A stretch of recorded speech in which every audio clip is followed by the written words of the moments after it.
un amour sans limite. Il t'a aimé d'un amour irréversible. Un amour sans limite. Il t'a aimé. Un amour irréversible. Un amour sans limite. Il t'a aimé. Un amour irréversible. Un amour sans limite. Un amour irréversible. Il t'a aimé jusqu'à l'infini. Je ne sais pas pourquoi est-ce que ce soir, l'Esprit de Jésus me pousse à introduire avec l'amour. Ce que je ressens dans mon cœur, c'est qu'il y a plusieurs personnes qui se sentent inconsidérées, déconsidérées, qui se sentent mises à part, du moins dans le sens de rejet. Je veux te dire que c'est vrai qu'on a besoin que les hommes nous aiment, c'est la vérité. On veut que les hommes nous aiment, on a besoin que les humains, quand je dis hommes, c'est avec grand H, les humains nous aiment. Mais laisse-moi te dire aujourd'hui que si tu as le sentiment de ne pas être aimé, regarde, tu n'es pas moins que le diable. Satan, le diable est aimé et c'est Dieu qui l'aime. Tu comprends? Si Dieu aime Satan, le diable, à combien plus forte raison, toi, Dieu t'aime et Dieu t'a choisi. Pas parce que tu étais parfait, pas parce que tu étais le meilleur, mais parce que son amour est suffisant pour effacer tes imperfections. Son amour est suffisant pour effacer tes incapacités. C'est de ce type d'amour qui t'a aimé. C'est ce type d'amour qui crée la foi. C'est ce type d'amour qui fait que tu manifestes une foi qui étonne le Seigneur. Alléluia. Nous allons commencer.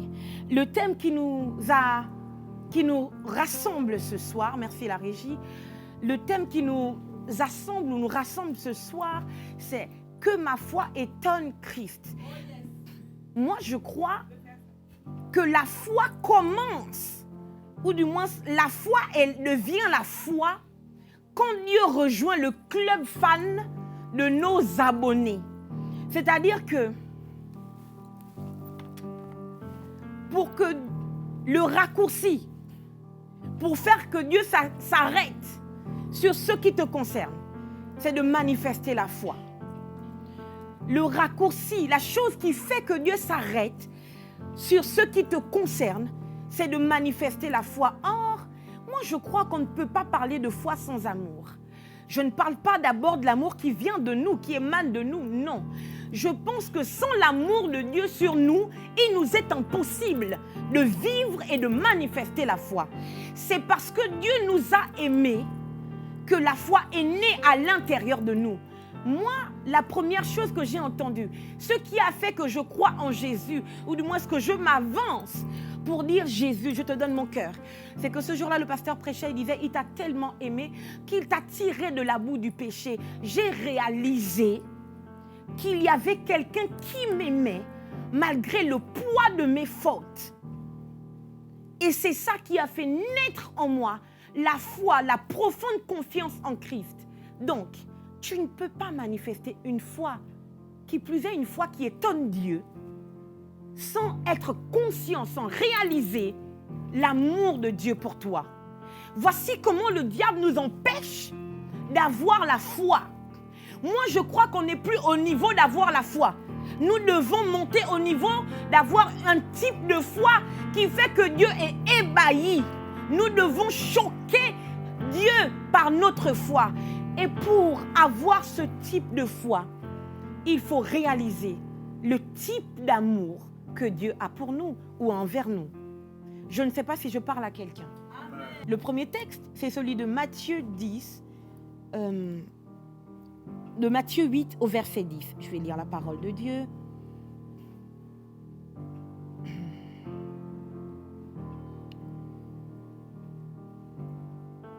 Matthieu 8, verset 10, je lis. Je vais lire depuis le premier depuis le verset 5.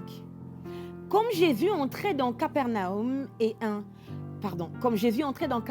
virgule, un centenier l'aborda, virgule, le priant et disant, : Seigneur, mon serviteur est couché à la maison, atteint de paralysie et souffrant beaucoup. Jésus lui dit, j'irai et je le guérirai. Le centenier répondit, Seigneur, je ne suis pas digne que tu entres sur mon toit, virgule, point virgule.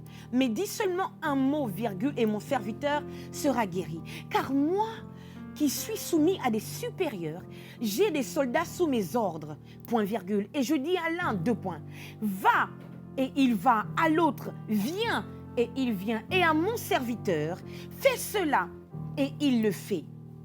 Après l'avoir entendu, Jésus fut dans l'étonnement, et il dit à ceux qui le suivaient, je vous le dis en vérité, même en Israël, je n'ai pas trouvé une aussi grande foi. Jésus dit cette phrase à ceux qui le suivaient. C'est grave. Jésus dit, même en Israël, je n'ai pas trouvé une si grande foi. Il dit cette phrase à ceux qui le suivaient. C'est extrêmement grave. Ça veut dire qu'on peut suivre Jésus sans étonner Jésus. Je vais le dire mieux. On peut suivre Jésus avec une infime foi. Et la grande parenthèse. Jésus est le seul Seigneur, le seul Maître, le seul Dieu, l'unique entité, l'unique divinité qui accepte tout le monde, quel que soit son niveau de foi. Il n'attend pas que tu aies une foi grosse comme une montagne. Il n'attend pas que tu aies une foi énorme comme une montagne. Jésus veut juste que tu aies la foi. Si Jésus dit que même en Israël, il n'a pas trouvé une aussi grande foi, ça veut dire qu'il accepte une moyenne foi, une petite foi, une infime foi. Donc, tu n'as pas d'excuse si tu te dis « Ah, moi, je ne suis pas vraiment très forte en foi. » C'est vraiment une façon de parler. Je préfère d'abord laisser vos histoires de Dieu là.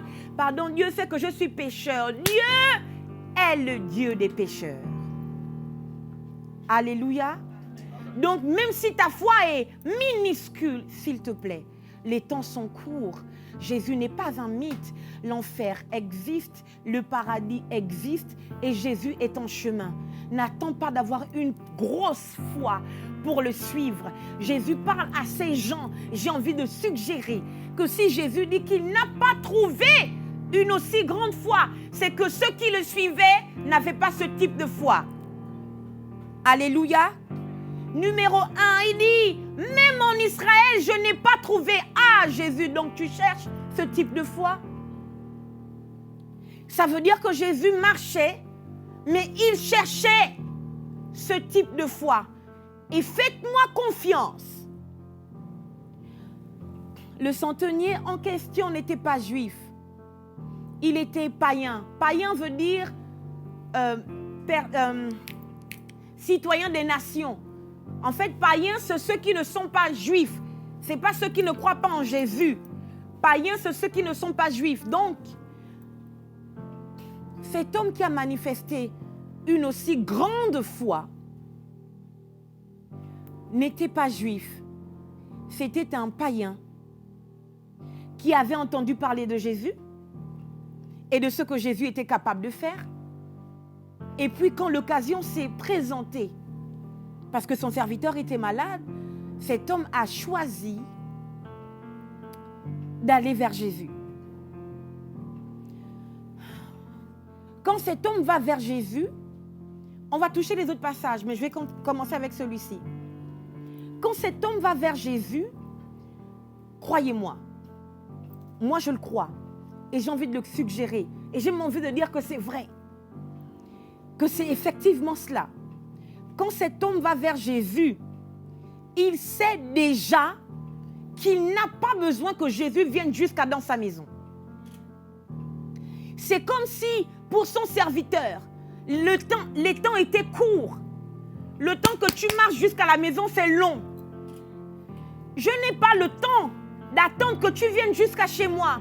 De là où tu es, tu peux dire seulement un mot et mon serviteur sera guéri. Ce qui est grave, c'est que cet homme avait besoin que Jésus dise pour que la foi qu'il manifestait en Jésus agisse. Du moins, pour que la foi qu'il avait en Jésus-Christ et en son pouvoir active le pouvoir de Jésus, même étant loin. Sauf que il n'y avait pas que le centenier, il n'y avait pas que Jésus qui avait besoin de dire pour que la foi de cet homme soit activée. Jésus aussi avait besoin d'entendre. Donc cet homme aussi avait besoin de dire pour que Jésus soit choqué au point de dire, même en Israël, je n'ai pas trouvé une aussi grande foi. Qu'est-ce que j'essaie de dire? Je veux dire à quelqu'un que ta foi se démontre aussi dans le fait que tu déclares non seulement à Jésus, mais aussi à ceux qui sont autour de toi, combien tu crois en lui, combien tu comptes sur lui, combien tu t'attends à lui, combien Jésus est ton tout.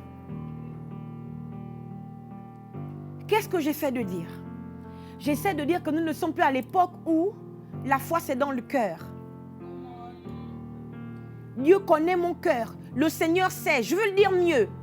Si dans tes attitudes, tu ne donnes pas le sentiment que tu as la foi en Jésus, tu n'as pas la foi. Parce que la foi se démontre. La foi est une ferme assurance, une démonstration des choses qu'on espère. La foi se démontre. Donc, sortez de ce couloir, sortez de ce rang, sortez de cette génération qui fait que quand on est hors de l'église, on n'a pas besoin de trop en faire. On n'a pas besoin de montrer sa foi. Le seul qui peut plonger dans ton cœur et lire, c'est Dieu. Ceux qui sont à l'extérieur ont besoin d'entendre. Alléluia. Et puis pour certains cas et pour certaines situations, Jésus aussi a besoin d'entendre ce que tu dis. Jésus a besoin que tes mots définissent la foi que tu as dans le cœur. Alléluia. C'est capital. Pourquoi? Parce que quand ce centenier parle devant ceux qui accompagnaient ou qui suivaient Jésus, ce centenier est en train de positionner Jésus à un niveau où tout le monde réalise que Jésus est le maître des maîtres. Alléluia. Je vais le dire mieux. Ce centenier est en train de forcer Jésus à dire qu'il n'est pas seulement le Jésus d'Israël, il est aussi notre Jésus. Alléluia. C'est pour ça qu'il dit, même en Israël, je n'ai pas trouvé. Aujourd'hui, ça n'a plus rien à voir avec tes origines, plus rien à voir avec de quelle famille viens-tu, plus rien à voir avec combien tu gagnes, quel diplôme tu as. Aujourd'hui, ce qu'on veut voir, c'est la démonstration de ta foi. Alléluia. Ce que tu dis révèle quel type de Dieu tu as. Alléluia. Qu'est-ce que j'essaie de dire? J'essaie de dire que celui qui va dire que peut-être ça va marcher, son Dieu c'est un peut-être. C'est pas un Dieu tout capable. Non, t'inquiète pas, ton examen ça va aller, ça va bien marcher. Si Dieu le veut, ton Dieu c'est un Dieu qui s'il veut. Si ton Dieu est un Dieu tout capable, comme le Dieu de la tsunamite, tu vas dire ça va marcher. Tu vas dire tout va bien. Tu vas dire que c'est top. On est bon. Baleine n'a qu'à serrer nos coups. Si on ne voit pas la force de notre Dieu.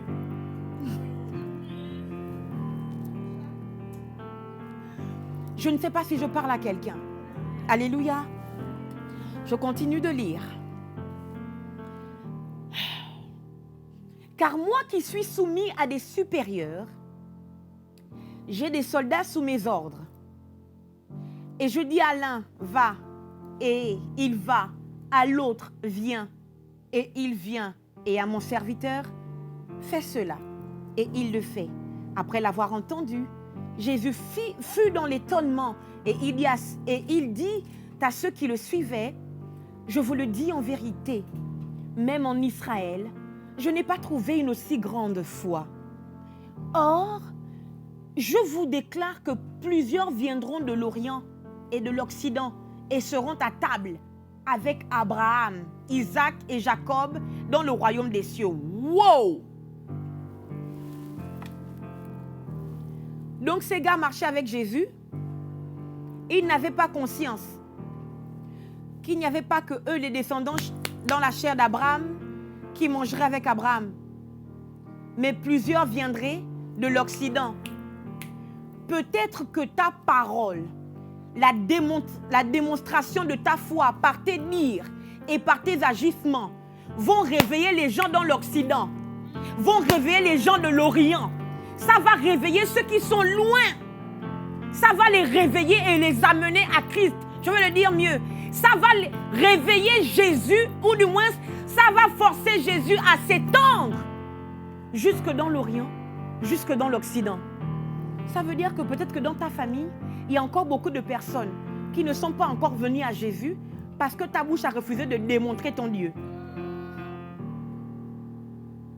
Là, je ne parle que de la bouche. Je ne parle pas encore des actions. Alléluia. Celui qui démontre sa foi par ses dires et par ses agissements réveille tout le pouvoir du Dieu de la foi. C'est pour ça que quand ce centenier a parlé à Jésus, Jésus n'avait même plus besoin de marcher. En fait, quand il parle à Jésus, il dit à Jésus, je viens avec... Jésus lui dit, quand il dit à Jésus que son serviteur est malade, Jésus dit, je viendrai avec toi. Est-ce que vous comprenez?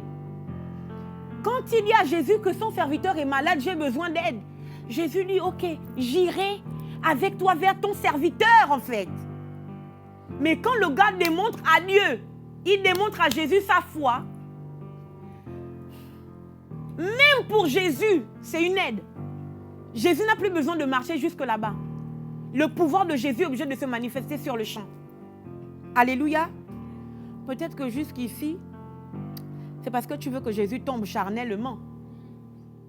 Jusqu'ici, ça ne marche pas. Le problème là est toujours là. Il y a toujours une situation. Parce que toi, tu veux d'abord avoir un songe. Personnellement. Où Dieu va te dire, voici ce problème. Voici comment tu vas le régler. Tu ne tiendras pas compte de ce que Dieu dira à ton frère. Dieu te dira à travers la bouche de ton frère. Alléluia. Je ne sais pas si je parle à des humains. Je continue la parole de Dieu. Le deuxième texte qui nous a été donné, c'est celui de Matthieu 15, versets 27 et 28. Et c'est ici que je vais m'arrêter. Du moins, c'est ici que je vais continuer mon message. Matthieu 15, à partir du verset... Laissez-moi le retrouver.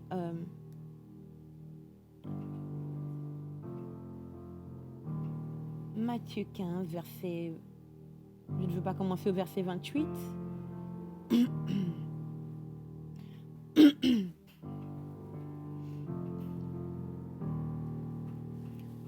Jésus, verset 21. Jésus étant parti de là, se retira dans le territoire de Tyr et de Sidon. Et voici, une femme cananéenne, ce n'était pas une juive. Amen. Une femme cananéenne qui venait de ces contrées lui cria, « Aie pitié de moi, Seigneur, fils de David. » Aïe, aïe, aïe, mon Dieu, grand mon Dieu. Ma fille est cruellement tourmentée par le démon. Il ne lui répondit pas un mot. Et ses disciples s'approchèrent et dirent avec instance, « Renvoie-la, car elle crie derrière nous. » Yeah.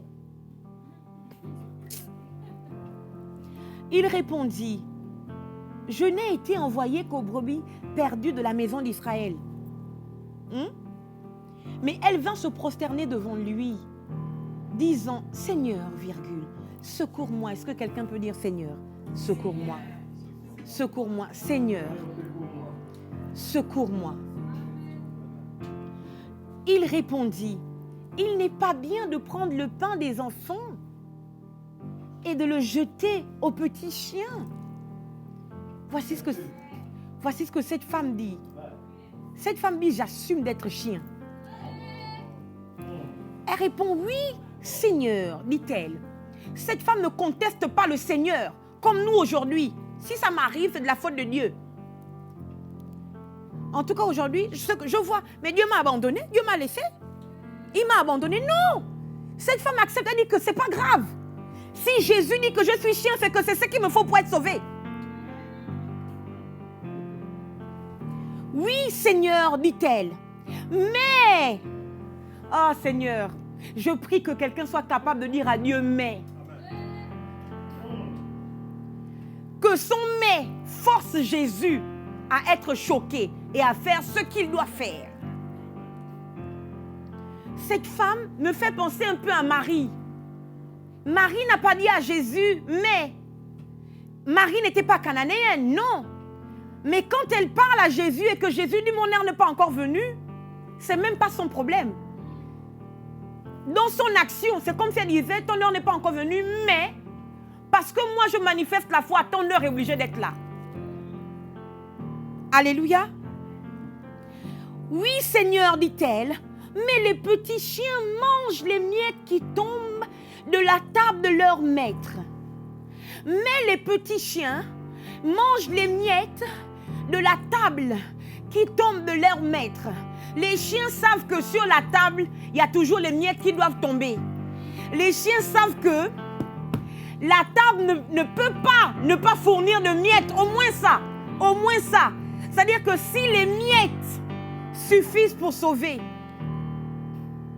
à combien plus forte raison quand tu es assis sur la table? Voici comment Jésus est bouleversé. Il dit, la Bible dit verset 28, et c'est ça notre passage. Alors Jésus lui dit, femme, virgule.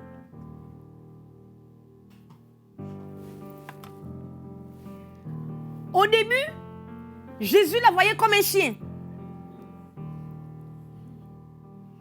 Elle a accepté sa position de chien. Et elle a expliqué à Dieu qu'en tant que chien, je connais bien comment ça se passe. Les chiens ont le droit de se mettre sous la table. Et la table est obligée de leur fournir des miettes. Voici ce qui se passe. Parce qu'elle a capturé les miettes que Jésus a fait tomber, ce n'était plus un chien, c'était maintenant une femme. C'est le même Jésus qui l'a traité de chien. Tout ce que Jésus, my living God, même si tu as le sentiment que Dieu ne te parle pas, même si tu as le sentiment que Dieu n'a pas réglé la situation, s'il te plaît, force-le à converser avec toi. Cette femme a parlé avec Jésus. Jésus ne lui a pas dit, c'est bon, ta fille est guérie. Non, c'est dans la conversation que Jésus est en train de lâcher ce qu'elle a appelé les miettes. Et les miettes ont fait que cette femme parte du stade de chien au stade de femme. Je veux dire mieux, si tu crois que tu n'es rien, tu auras au moins ce que la table de la foi a réservé au rien. Et quand tu vas manifester la foi, la table de la foi sera obligée de te transformer de rien en femme, en homme, manifestant la foi de Dieu, donc en fils de Dieu. Je prophétise maintenant ce soir dans le nom puissant de Jésus-Christ de Nazareth que quelqu'un qui est sous le son de ma voix à travers son écran part du stade de rien. Si tu as vécu le rien jusqu'ici, je prophétise parce que tu t'es assis devant cet écran. Je veux le dire mieux, parce que tu t'es assis sur la table de la foi ce soir. Je déclare que le rien se transforme en quelque chose de grand. Je déclare que le rien se transforme en quelque chose de valeureux. Dans le nom de Jésus, tu ne seras plus dans le manque.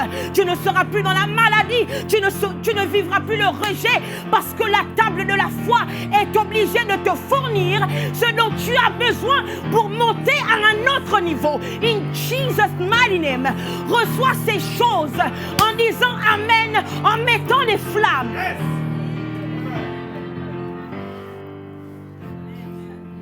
Ce n'est pas le diable qui l'a traité de chien, c'est Jésus.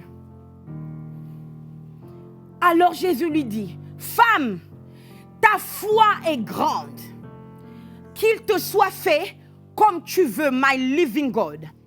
Et à l'heure même, sa fille fut guérie. Jesus. Cette femme est allée voir Jésus sans sa fille.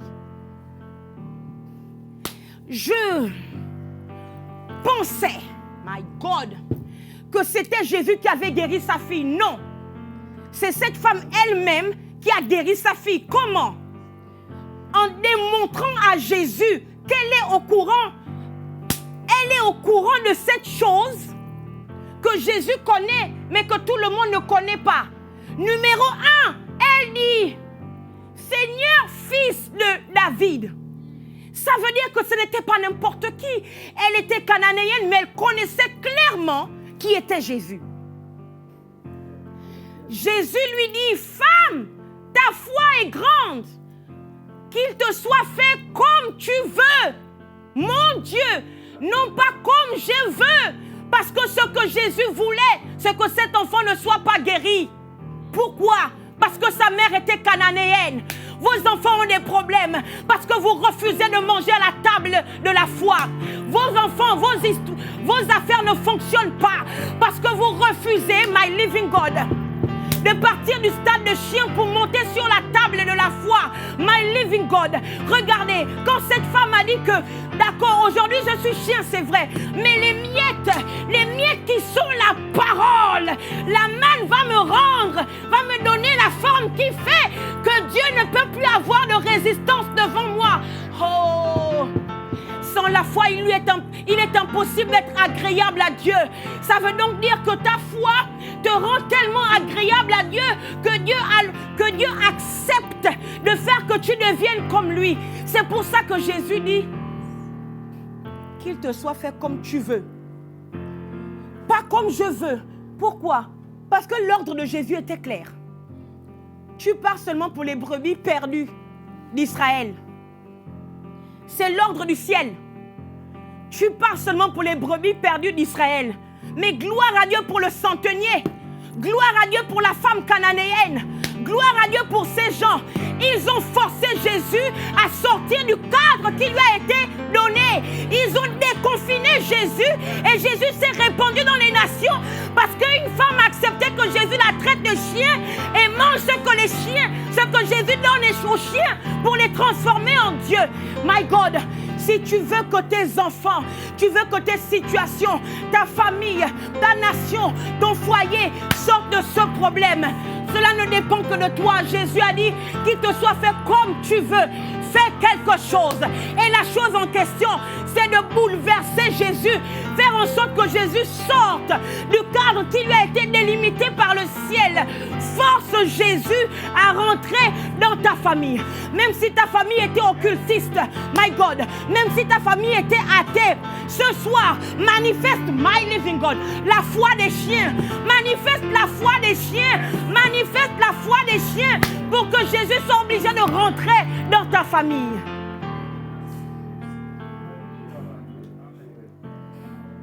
Je ne sais pas si je parle à quelqu'un. Je ne sais pas si je parle à quelqu'un. Jésus a dit, il n'est pas permis aux chiens de manger sur la table. Et c'est le même Jésus qui dit femme. Ah bon, donc c'était une femme. Et là, je vais ouvrir une grande parenthèse et je parle femme. Tu me regardes, tu es une femme. Nous avons un problème. Notre problème, c'est que nous sommes des femmes. C'est ça le véritable problème. Mais vous devez comprendre que le seul qui donne de la valeur à une femme, c'est Dieu. Pourquoi? Parce que les hommes ont été entachés par Adam. Je vais le dire mieux. Moi, je pensais que quand Jésus nous sauve, parce que moi j'ai entendu ça, quand Jésus nous sauve, oh, la nature adamique nous quitte. C'est pas vrai. C'est pas vrai. Ah non. Mesdames, vous savez qu'ils ont toujours la grosse nature adamique. C'est ça là qu'ils ont ici, pomme d'Adam. Ils ont mangé pomme et puis baleine n'a pas serré leur cou. La pomme est restée ici. Et c'est pas descendu. Regardez vous-même.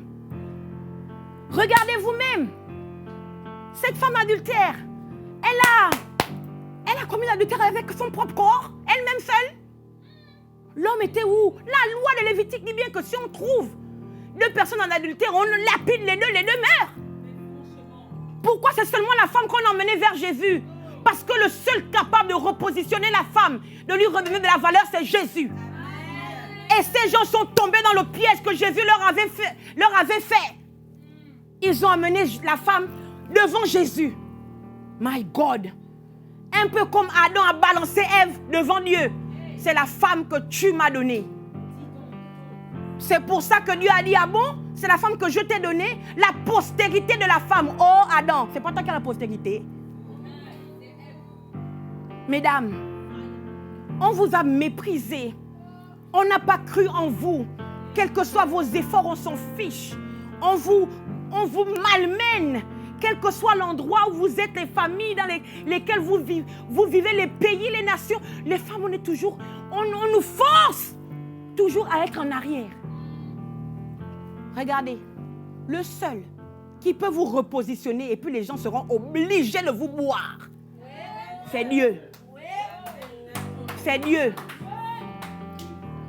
C'est pour ça que quand la loi de Moïse a traité les Cananéens, donc nous tous, de chiens, la Gaule a manifesté sa foi pour que Jésus dise que tu n'es plus chien, tu es femme. Que ta foi te donne la forme qui va surprendre les gens.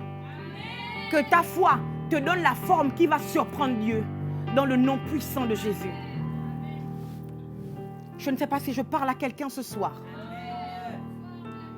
Alors Jésus lui dit, je ferme la parenthèse par rapport aux femmes et je continue.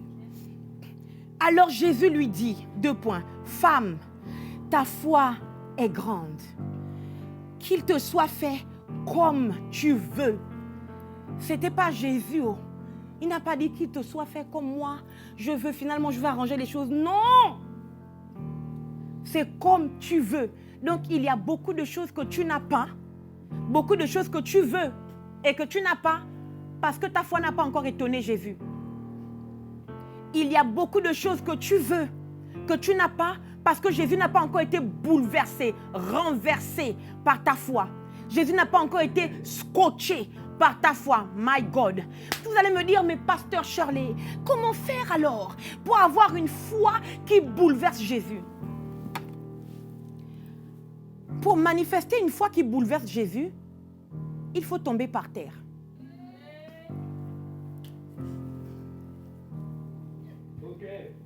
Pour manifester une foi qui bouleverse Jésus, tu dois accepter d'être bas et puis Jésus est en haut. Pour manifester une foi qui bouleverse Jésus, moi, j'ai souvent dit qu'il faut faire monter Jésus. Mais on le fait encore monter où? Il est déjà assis sur le trône, le lieu le plus élevé. On le fait donc encore monter où? La seule solution donc qu'on a, c'est de nous-mêmes nous mettre trop à terre pour que Jésus soit toujours en haut. C'est de nous-mêmes nous prosterner tellement par terre pour que Jésus soit toujours en haut. C'est pour ça que quand Jésus a dit qu'on ne donne pas aux chiens la nourriture des petits, elle a dit que ce n'est pas grave. Ce n'est pas que les chiens sont à terre, mais qu'à terre là, la table fait quand même tomber des miettes. Elle n'a pas voulu se dire, quoi, comment il peut me parler comme ça? Oh, mon Dieu, tu as vu comment il m'a regardé? Tu as vu comment elle m'a regardé? Moi, on peut me parler comme ça dans l'église, là on peut me dire ça. On peut me faire ça. Mon Dieu! Tombe par terre, si je peux le dire ainsi. Et laisse Jésus être en haut. Quand Jésus est en haut, il voit mieux. Peut-être que il ne voit pas trop bien parce que tu as tendance à vouloir monter. Donc tous ceux qui veulent monter, il les voit finalement comme des chiens. Mais quand ils s'abaissent, c'est quand on s'abaisse que Dieu nous voit mieux. C'est quand on s'abaisse que Dieu nous voit mieux. Mais quand on veut s'élever, Dieu nous voit comme des monstres. C'est pour ça que Satan a été précipité. Parce qu'il n'y a que des monstres qui peuvent penser monter au-dessus de Dieu. Je ne sais pas si je parle à quelqu'un ce soir. Pour avoir une foi qui étonne Jésus, premièrement, abaisse-toi. Abaisse-toi. Nous n'avons... En fait, la vérité, c'est que On n'a rien à prouver à Dieu. C'est-à-dire, tu ne peux pas faire quelque chose qui va faire en sorte que Dieu se démunit de lui-même et puis il se sent ébranlé. Non! La seule chose qui va faire que Dieu, finalement, te fasse monter comme il a transformé cette femme chien en femme, c'est que tu t'abaisses. C'est que tu t'abaisses. Et une foi qui t'emmène toujours à réaliser que Dieu est plus que toi.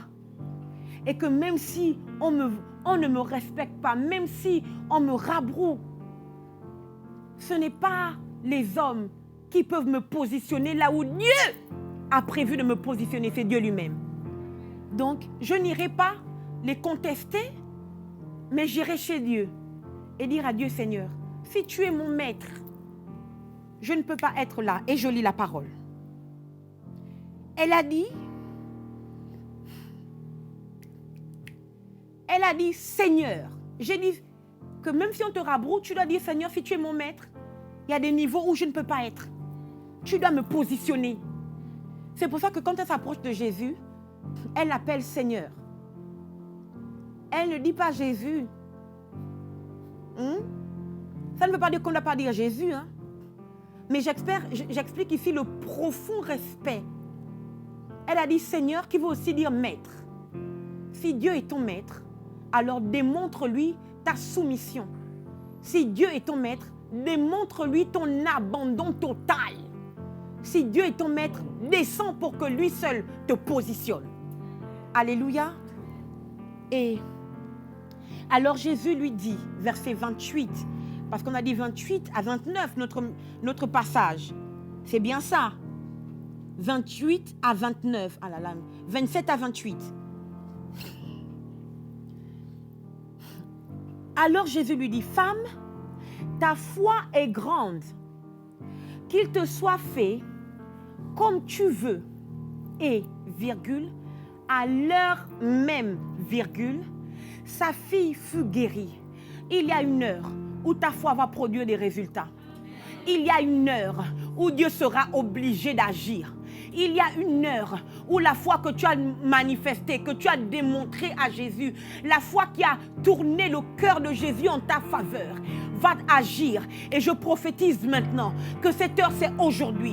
Cette heure c'est ce soir. Au nom de Jésus, alors que je parle, la foi que tu as augmente. La foi que tu as augmente à un tel niveau que tu n'as plus peur d'entreprendre, tu n'as plus peur de rêver au grand, tu n'as plus peur d'essayer, tu n'as plus peur. Je dis que cette heure c'est maintenant, l'heure où ta foi va produire des résultats, l'heure où Dieu va permettre à l'esprit de la foi d'agir dans ta vie, l'heure où Dieu va permettre à toutes les entités qui travaillent à cause de la foi, Dieu va leur permettre d'agir maintenant dans ta vie. Et cette heure, c'est ce soir, dans le nom de Jésus. Et à l'heure même, sa fille fut guérie. Je ne sais pas combien de temps tu as attendu que cette situation se règle. Mais ce soir, s'il te plaît, profite du canal, de la porte que Dieu ouvre à travers ce live. Profite dans ce laps de temps d'augmenter ta foi. Parce que c'est à l'heure même. Profite. Profite là maintenant à augmenter ta foi, s'il te plaît. Crois-le maintenant. Crois que cette entreprise peut naître, elle peut voir le jour. Crois que cette maladie te quitte alors que nous sommes en train de parler ce soir.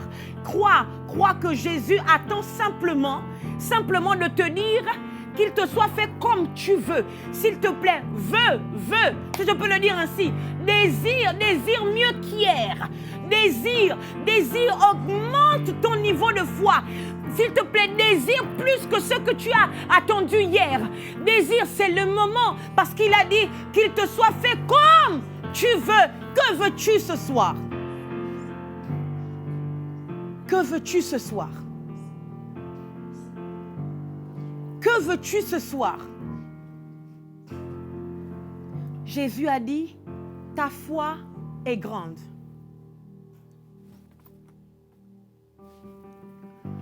Il a dit à cette femme, ta foi est grande.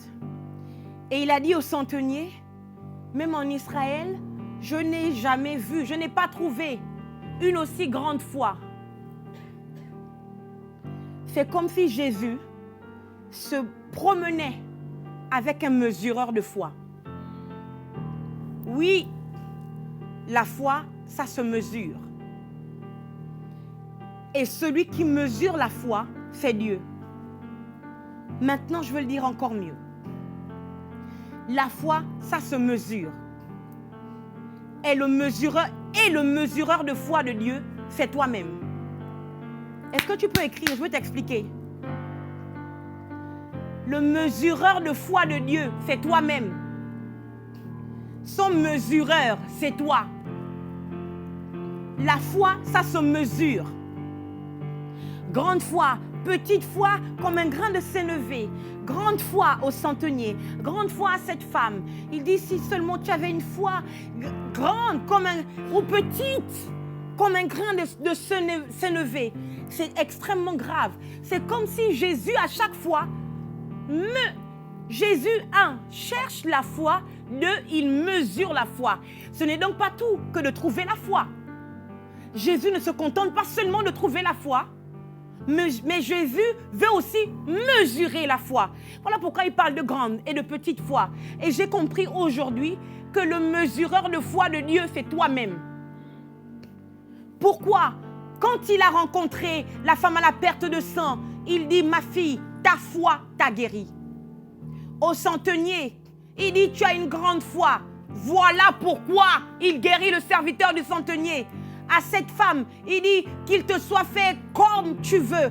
Ça veut dire que si tu veux quelque chose de comme ça, crois aussi en Jésus comme ça. Même si le comme ça de Jésus ressemble à un grain de sénévé. Quand Jésus viendra pour agir dans ta vie, il va regarder ta foi.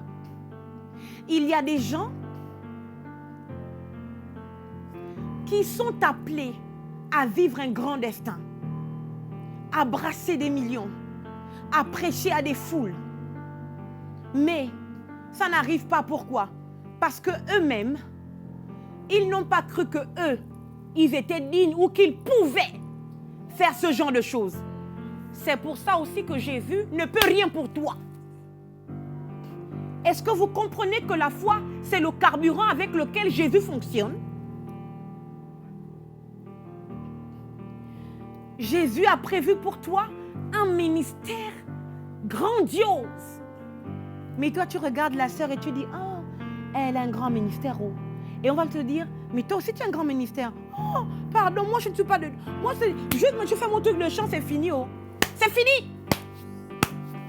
C'est mort. C'est fini. C'est-à-dire que tout ce que Jésus avait prévu, il ne peut rien faire. Il ne peut absolument rien faire. Parce que toi, le mesureur de foi, tu as dit à Jésus que ton degré de foi, c'est pour être chantre à vie dans les 4 murs de l'église. Jésus ne peut rien faire. Absolument rien. Mais tu sais que toi, je te vois même avec des jumeaux, c'est bizarre. Oh non, pardon. Moi, comme je suis là, je ne me supporte pas déjà moi toute seule. Pardon, ça me va. Fini. Jésus te dit, ok, c'est un alors que tu veux. Qu'il te soit fait comme tu veux. Vous comprenez donc que le problème, très souvent, ce n'est pas le diable. Non. Non. Pourquoi? Parce que le diable aussi fonctionne avec la foi. La foi que tu as dans le fait que Dieu est tout capable dans ta vie, fait en sorte que Dieu devienne tout capable. La foi que tu as dans le fait que Satan est trop fort pour te bloquer, fait en sorte que Satan est trop fort et te bloque. Donc choisis. Que veux-tu? Étonner Satan ou étonner Dieu? Et je t'explique comment tu étonnes Satan. Tu l'étonnes doublement. Voici comment tu étonnes Satan doublement. Premièrement, la première face où tu étonnes Satan, c'est que mon Dieu, comment lui là, il ne peut pas croire qu'un grand Dieu comme ça qui était tellement fort et il m'a précipité sur la terre. Si moi il il m'a précipité de l'éternité jusqu'à sur la terre, est-ce qu'il ne peut pas lui donner les jumeaux qu'elle attend depuis? Voici comment tu étonnes le diable. Et là, tu deviens son champion. Il est étonné disant que, oh, elle aussi, elle peut dire qu'elle ne peut pas. Mon Dieu, ça c'est ma championne.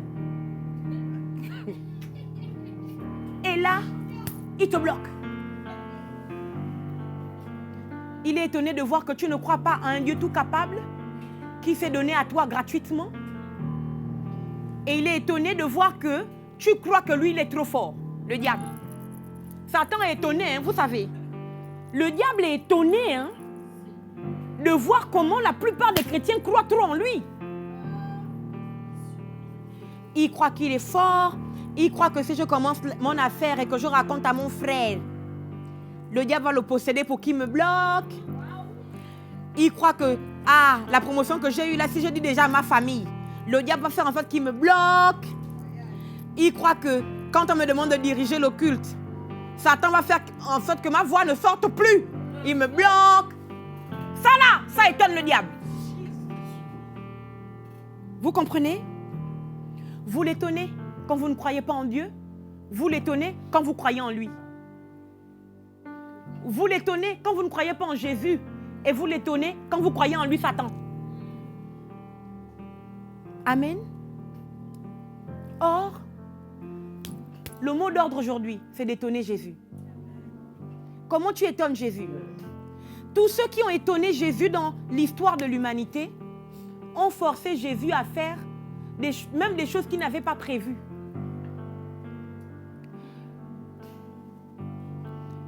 Voici un gars qui a étonné Jésus, les hommes, parce qu'il n'y a pas que les femmes, messieurs, grande parenthèse. Voici un homme qui a étonné Jésus, qui a étonné Dieu. C'est Joseph, le fiancé de Marie. Joseph est juif et il est fiancé à Marie et tout le monde sait que Joseph est fiancé à Marie, même le ciel. Le ciel aussi est au courant que Joseph c'est le bébé de Marie et que Marie c'est la mininga de Joseph. Vous comprenez? Tout le monde est au courant de cela. Et donc quand Joseph apprend que Marie est enceinte, quelle honte! Tout de suite, il n'y a pas de magie. Elle est forcément enceinte parce qu'elle est allée avec un autre homme. C'est logique. Il n'y a pas de magie. Croyez-moi que Dieu aurait pu faire en sorte que ce ne soit plus Joseph le père adoptif de Jésus. Dieu aurait pu trouver une autre solution si Joseph avait tout gaspillé. La vérité, c'est quoi? C'est que la réaction normale d'un homme dans ce genre de situation, c'est quoi? Je gaspille, je te bastonne, je te frappe, je t'insulte, je te rabroue, je réunis mes parents, je parle à tout le quartier, je te balance sur les réseaux sociaux, Instagram, Facebook, WhatsApp, Telegram, Twitter. Je balance partout. Parce que c'est pas possible en fait, Marie. Tu es quand même descendante d'Aaron, quoi. Fais arrête.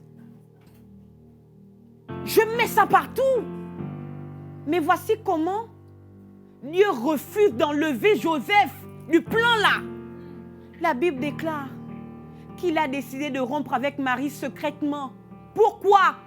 Pour ne pas la diffamer. C'est écrit comme ça. Pour ne pas la diffamer. Mon frère, tu es trop fort, non? Si la go t'a laissé, donc tu peux trouver une autre go. Pourquoi tu gaspilles? Pourquoi tu diffames l'autre? En fait, la tête de Jésus, la tête de Dieu a chauffé. Que mon Dieu, le petit garçon a dit qu'il ne veut pas diffamer Marie. Les gars, c'est lui. C'était un test pour Joseph. C'est lui, les gars, c'est le bon. C'est le bon. Joseph, ne t'inquiète pas. Elle n'est pas enceinte d'un autre homme. C'est moi-même, Dieu, qui suis l'auteur de la grossesse. Hein, messieurs?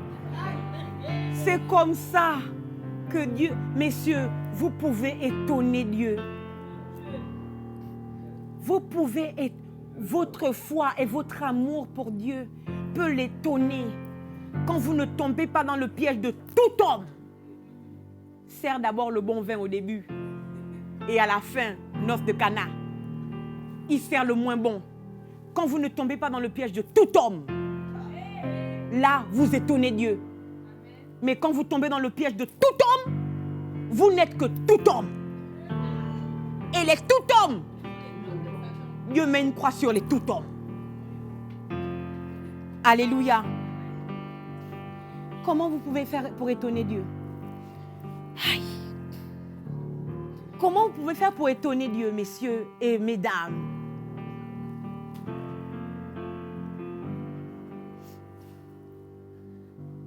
Aïe. Quand le centenier allait voir Jésus, même Jésus s'attendait à ce que le centenier... Non. Même Jésus s'attendait à ce que le centenier veuille de lui, qu'il fasse ce que tout le monde tous les humains auraient désiré qu'il fasse. Même Jésus s'attendait à agir humainement. Mais le centenier a forcé Jésus à rentrer dans le mystique. Quand le centenier va voir Jésus, il faut que je lise le passage. Matthieu 8, c'est ça? Verset 10. Matthieu 8, 10.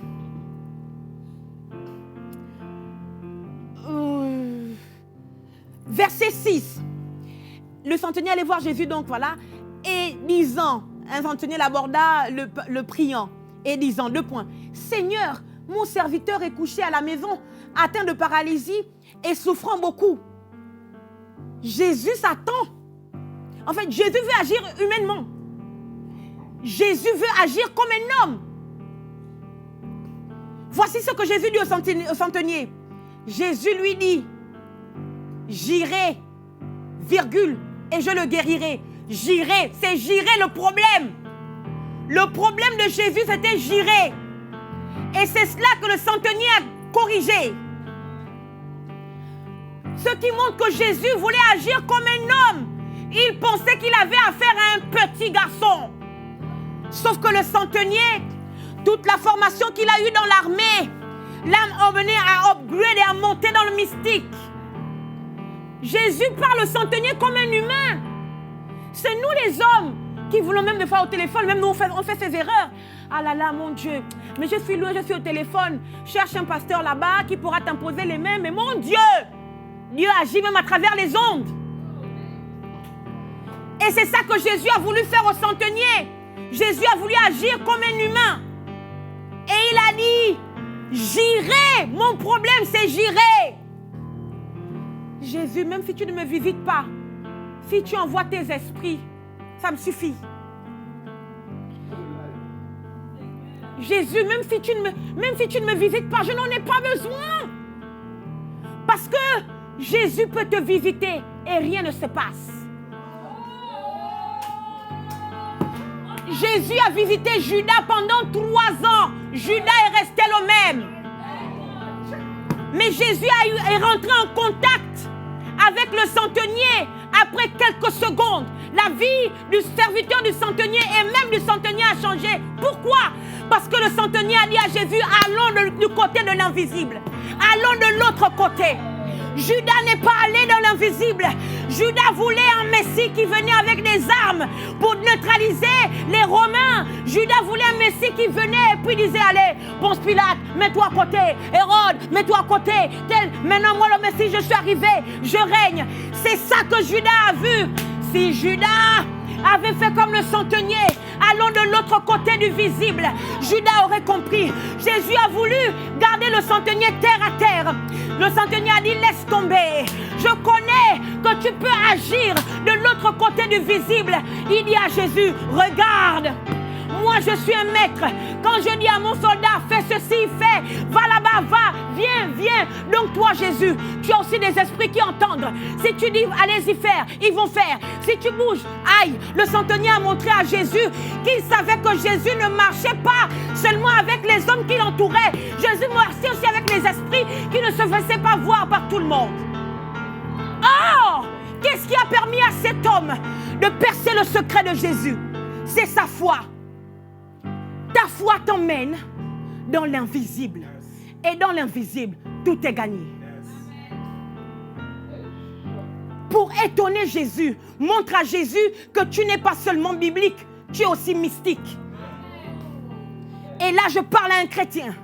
Pour étonner Jésus, montre à Jésus que tu n'es pas seulement biblique, mais tu es aussi mystique. Jésus a voulu faire la même chose avec cette jeune femme. Pire encore, il a dit, tu es un chien. Et la femme a dit, tu ne connais pas qui je suis. Laisse. Je sais que les chiens mangent à la table. Je vais le dire mieux. Comment cette femme amène Jésus dans l'invisible? Elle comprend que Jésus ne la voit pas physiquement, parce que physiquement c'est une femme, c'est pas un chien. Mais elle comprend que son état dans lequel elle est la garde comme une sorte d'animal. Mais ce qui va faire que l'animal meurt, c'est la foi. Et donc elle dit à Jésus quelque chose de grave. On ne donne pas la nourriture, non? Des brebis, hein? Aux chiens. C'est pas écrit comme ça, c'est pas écrit des brebis. Il a été envoyé pour les brebis perdues, non? De la maison d'Israël. C'est ce qu'il a dit. Mais le berger sait qu'il a besoin des chiens pour diriger les brebis. Le berger sait qu'il a besoin des chiens. Vous savez que les bergers ont des chiens. Pour emmener les brebis à se recadrer. Vous savez ça. Et c'est ce que la femme cananéenne a fait. Les brebis étaient autour de Jésus. Elle ne savait pas que Jésus cherchait une grande foi. Et elle a fait ce que les chiens font avec les bergers. Les bergers permettent aux brebis de ne pas se disperser. Vous suivez Jésus, mais vous ne connaissez pas que Jésus cherche la foi. Jésus cherche une grande foi. Et elle est devant le berger en tant que chien. Elle fait en sorte que les brebis se recadrent. Elle dit que les chiens mangent la nourriture qui tombe de la table. Elle me choque. Pourquoi? Parce que Jésus dit que on ne donne pas la nourriture, c'est aux petits. C'est des petits. C'est écrit comme ça. Des enfants aux chiens. Elle comprend que même si on ne donne pas la nourriture des enfants aux chiens, les chiens aussi ont le droit de manger. Les chiens aussi ont le droit de manger, j'explique mieux. Les chiens aussi ont le droit de manger. Oh. Et c'est la responsabilité des parents et des enfants de nourrir les chiens. Jésus il était bloqué, c'est fini. Jésus était bloqué. Jésus ne pouvait plus rien, c'est fini. Ok, je suis un chien. Mais les chiens ont le droit de manger. Et 2, c'est la responsabilité des maîtres et des enfants de nourrir les chiens. Moi, j'ai un chien qui s'appelle Spike. Spike me fatigue, mais je le nourris. Parce que c'est ma responsabilité. Quand elle a sorti ça à Jésus, Jésus était coincé.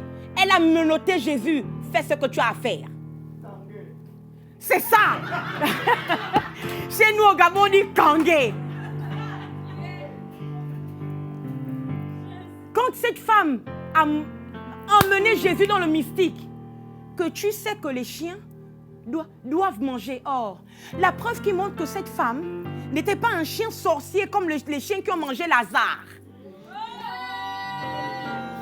La Bible déclare que Lazare était assis à la porte du riche. Et que Lazare désirait se rassasier des miettes qui tombaient de la table du riche. Or, Jésus dit que ce sont les chiens qui mangent les miettes. Donc Lazare lui-même, en désirant se rassasier des miettes de la table, se positionne à la place de chien. Mais les chiens font quoi? Si toi tu prends notre place de chien, nous on ne peut plus être chiens. Nous on ne peut plus être chiens. Du coup nous on te mange puis que tu manges nos miettes. Ça c'était les chiens de la sorcellerie qui sont venus manger Lazare le chien. Que le Seigneur t'en garde. Que Dieu t'éloigne des chiens maléfiques qui, au lieu de manger les miettes, veulent manger ton corps. Que Dieu ferme la bouche des chiens maléfiques. Et s'ils insistent, que la puissance de la parole de Dieu les frappe. Au nom de Jésus. Que les chiens sorciers qui veulent te manger toi, tes enfants, manger ton avenir, t'empêcher d'avancer, soient frappés au nom de Jésus. Parce que les chiens, les vrais chiens, hein, ils mangent des miettes, ils ne mangent pas les gens. Cet homme s'est positionné à la place des chiens. Or, cette femme, c'était vraiment le chien que le berger utilise pour donner une direction à ses brebis. Elle se dit que les chiens, 1, ils mangent. 2, ce sont aux maîtres. C'est aux maîtres de nourrir les chiens. Jésus pouvait faire quoi? Jésus était perdu. Il était subjugué. Jésus a dit, mais mon Dieu. Il dit pardon. Il était fasciné. Il a dit pardon, gagne, gagne. Gagne. Il a dit non, non, non. Si je t'empêche de manger, baleine n'a qu'à serrer mon cou. Pardon. Il a dit, est-ce que vous comprenez que Jésus n'a pas dit, je vais guérir ta fille? Jésus a dit, fais comme tu veux. Ça veut dire que donc si même au fond de son cœur, elle avait un autre désir, en plus de celui que sa fille soit guérie, fais comme tu veux, un chèque à blanc. C'est ça la foi qui étonne le Christ. Vous ne pouvez pas dire que vous avez la foi et vous n'êtes pas mystique. C'est impossible. Vous ne pouvez pas dire que vous avez la foi et vous n'êtes pas mystique. Et c'est cela que Jésus est venu faire. La loi nous empêchait d'être mystiques. La loi, c'était, tu as fait ça, on te fait ça. Tu fais comme si, voici les résultats. Mais la foi, je veux dire la grâce, nous introduit dans la foi. Et la foi nous présente non seulement un Dieu qui s'est fait chair, mais d'abord un Dieu. La foi nous force à respecter l'humanité et à pourchasser la divinité de Jésus. Pourquoi? Le but de Dieu, ce n'est pas que nous nous arrêtions sur l'humanité de Jésus. Le but de Dieu, c'est que nous atteignions sa divinité. Pourquoi? Parce qu'à l'origine, nous étions divins. À l'origine, notre chair n'était pas un frein pour nous. Non. Et c'est cela que Jésus est venu rétablir. C'est pour ça que... Moi, je ne sais pas pourquoi le maître nous a fait ce genre de choses. Jésus marche dans la ville. Une femme vient le toucher, il dit qu'il m'a touché. Et ses disciples, ses apôtres, Jésus avait beau marcher sur les eaux. Jésus avait beau parler à la tempête, ils ne comprenaient pas. Ces apôtres disent de manière charnelle, de manière humaine, mais tu vois que la foule te presse. Comment tu peux demander qui t'a touché? Jésus dit que mais mon Dieu, c'est pas de ça gay. C'est pas de ça que je parle. Il dit quelqu'un m'a touché et une force est sortie de moi. Et normalement là on doit faire ah. Donc quand tu marches là, il y en a qui te touchent, la force ne sort pas de toi. Et il y a d'autres qui te touchent et puis il y a quelque chose que tu as caché à l'intérieur qui force cette chose-là à sortir. Et voici ce qui se passe. Quand cette femme se dévoile, elle dit, c'est moi qui ai fait ça. Mais je croyais que Jésus, mais Jésus pouvait faire quoi? Mais comment la femme l'a réussi? à faire en sorte que non seulement une force sorte de Jésus, mais le Jésus s'arrête pour demander c'est qui.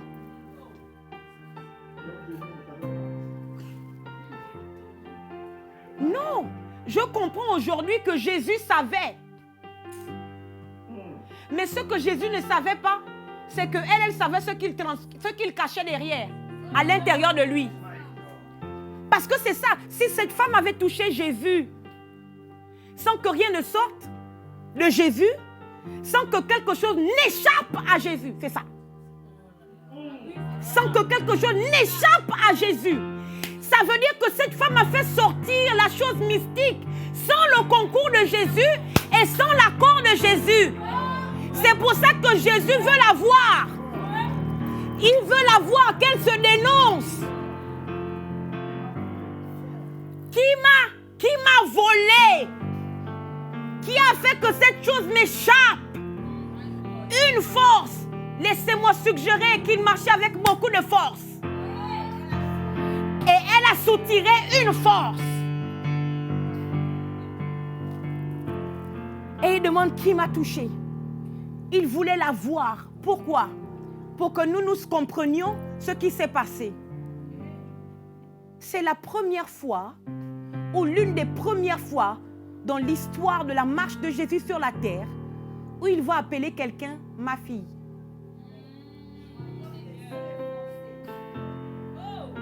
C'est la première fois où Jésus va être obligé de révéler qu'en réalité, quand vous me voyez, je ne suis pas seulement Jésus, je suis aussi le Père. Je suis aussi l'Esprit. J'explique.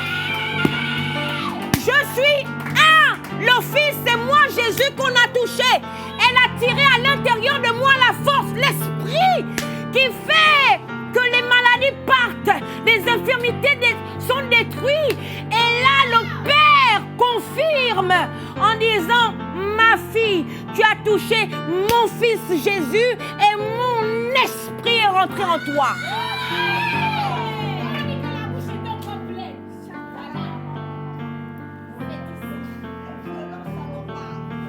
C'est ça la foi qui étonne Jésus. La foi qui étonne Christ, c'est cette foi qui oblige Dieu à se montrer, se révéler, se dépouiller en tant que Fils, Esprit et Père. Et j'ai fini ici.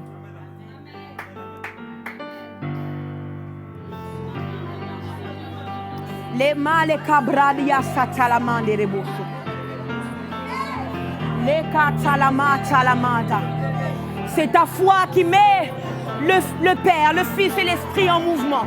C'est ta foi, cette foi qui étonne Christ. Les mâles calabrada yasata. Je prie afin que le ciel s'ouvre. Je prie maintenant au nom de Jésus, afin que les hommes et les femmes qui sont connectés ou qui se connecteront acceptent in Jesus' mighty name d'aller dans cette dimension où Dieu dans sa plénitude se manifeste au milieu des hommes. Ma prière pour toi, c'est que ta foi bouge le Fils, l'Esprit et le Père. Que ta foi fasse que le Père soit en mouvement, que l'Esprit soit en mouvement, que le Fils soit en mouvement. Que ta foi fasse que Dieu ne te refuse aucune portion de lui-même. Que ta foi ce soir monte dans le nom de Jésus.